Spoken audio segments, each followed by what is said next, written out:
আমাদের জাতীয় পতাকার রং গেরুয়া, সাদা, সবুজ। আমরা সবাই জানি। মাঝে অশোক চক্র। সেদিন হঠাৎ একটা স্বপ্ন দেখলাম রাতে, যে গেরুয়া, সাদা, সবুজ, অশোক চক্র চারটে যেন কেমন চার দিকে চলে গেছে। গেরুয়া এই রংটা নিয়ে আলাদা পতাকা চারিদিকে ঘুরছে, এবং যারা একটা নির্দিষ্ট ধর্মের স্লোগান তুলছে।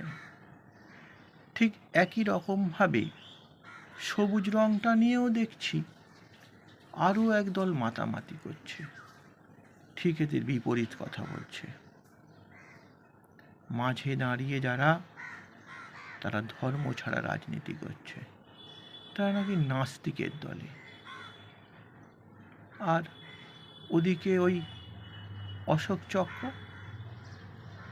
তা নিয়ে মেতে উঠেছে আরও এক দল, যারা বলছে এই চক্র হলো ধম্মচক্র এবং আমরা আম্বেদকরবাদী।